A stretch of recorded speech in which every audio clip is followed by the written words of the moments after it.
Welcome back to the channel, everyone. I know it's been a minute, but starting a new company and maintaining my usual photography schedule has just consumed more time than I would have imagined lately. Anyway, I thought I would kick things off with something really cool. Now, the intro piece you saw at the beginning was from a shoot we did 5 years ago. You can see we got some really nice results, and the team used them on multiple schedule posters that year. The actual technique is nothing too revolutionary or difficult, but there are a few things you have to do in order to get the best results. So let's get into it.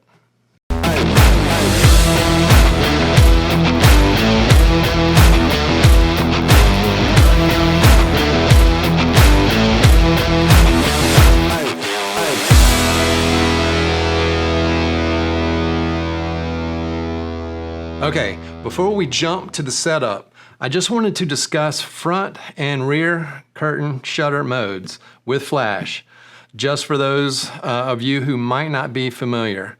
You know, when you talk about front curtain shutter, I have trouble saying that this whole time, you're setting the camera to fire the strobes as soon as you press the shutter button. Your shutter will then remain open for whatever amount of time you have it set for, and then it will close. So you have the initial flash, and then you record the continuing action that happens afterwards.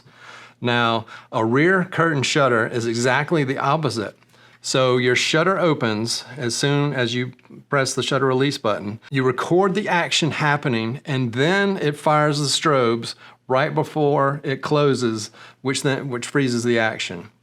Now, for something like this shoot, I decided the rear curtain shutter would be the best way to go. So we would record the light trails for a matter of time and then freeze the action at the end. This obviously can be reversed, based off of your subject matter and creative direction. All right, so now let's jump to the set and I'll show you exactly how we did this. All right, so here we are in the studio, and I've got Ollie over here. He's gonna help me out, show the process of using the long exposure with rear curtain sync, and we're gonna use those gelled lights like I showed in some of the examples at the beginning of the video to try and recreate this and show y'all exactly basically how I did this. So the first thing I've gotta do is turn off all these lights, which we'll do right before we get shooting here. And I've got 2 lights over here where I had to put blinds down. Any kind of light pollution is going to lessen the effect and take away from some of the contrast that you would get in a completely dark environment. So it might get a little dark in here for the demonstration shots, but you'll have to bear with me on that. I can't really have anything shining in here or it will affect what we get over here in the computer. So what we're gonna use is a simple 3-light setup. You can see, let's see, I got one strobe like right over here, and then I've got, where's that other one? Right over on this side. And both of these have just got reflectors and the gel holders for the Pro Photos. And we're gonna use the modeling lamps on those at 100% to shine the light on my man Ollie back here. And so, that kind of brings up another point too. You want to make sure that if you're going to put these on or gels on a modeling lamp, you need to make sure that they do not create so much heat that they're going to melt your gels. So check with your lights first. Make sure it's not going to be a situation where you put that plastic close to the bulb and it's going to create a mess or a fire or something like that. So these stay relatively cool, so I can do it for a short amount of time because these are the B1 and B1X is the battery powered ones. If these were the D1s or D2s, I couldn't do that with those because they get too hot in the modeling lamps and they do melt the gels. You can also use NAND lights, colored NAND lights, or like an RGB constant light, anything that can produce color that can, if you want to go for this effect, those types of lights can be used for this result that we will show here in a second. All right, before we completely get going here, I realized I didn't mention the 3rd light I'm going to be using, which is right here, boomed up with a beauty dish, and it's got a blue gel on it. But the modeling lamp is not going to be on that light because then it would record the front of Ollie, which would then kind of be distracting and make him blurry. So the modeling lamp is going to be off of that. But when it fires, it will fire that blue light on him to complement the colors that we're using, the red colors on the edges of Ollie that you'll see. Speaking of colors, if you're ever kind of wondering what colors to mix and match, you can get one of these color wheels, and you can dial these around, and this will show you your complementary colors and colors that work well together, which you can use to kind of set up a shoot like this. So, and this is a good thing to have in your kit anyway, to just help you out with your color and just showing you, how colors work together and which ones work the best together, so you're not having conflicting colors within your image. Now for the cool part. Computer, turn studio off. And then tell you what, slide just a touch to your right. There you go.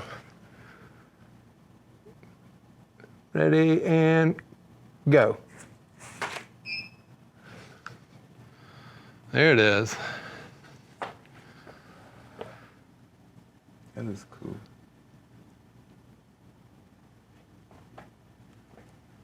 I'm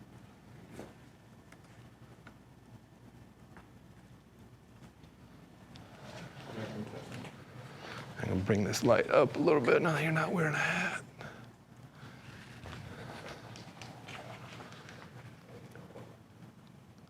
All right, ready, and go.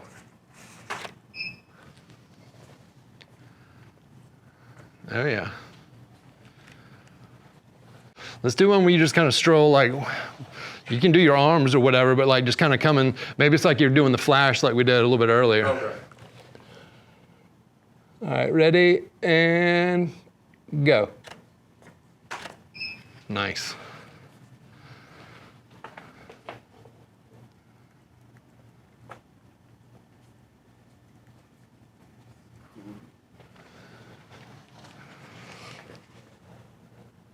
All right, ready, and go.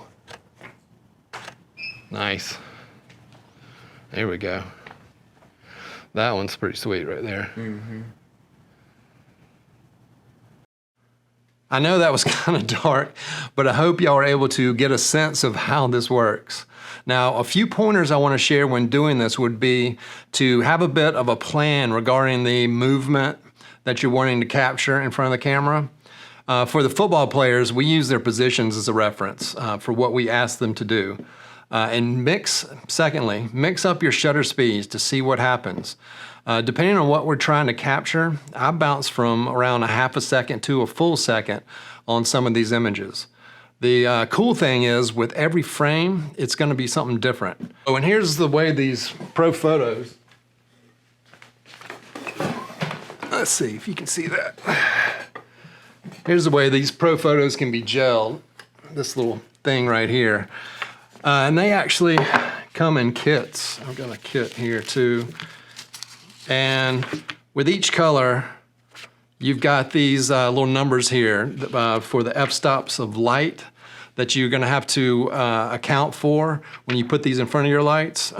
So you need to remember that you're gonna have to power up some to get that light through these gels and onto your subjects.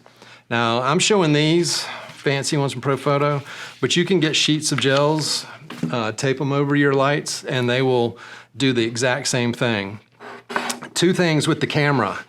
You'll quickly realize that you're looking at darkness when your shutter is open.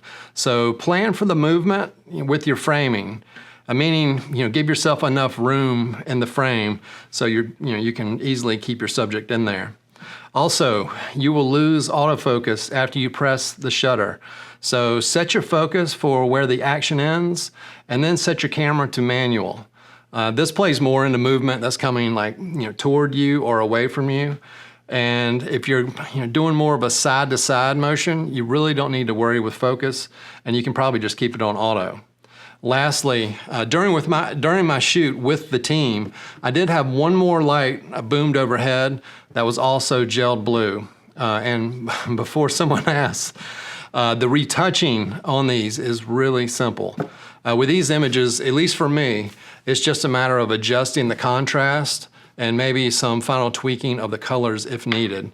And that's really part of the magic with a shoot like this. I mean, you're capturing something really cool in the camera, and when you're tethered to your computer, your clients can see the magic happen with every exposure.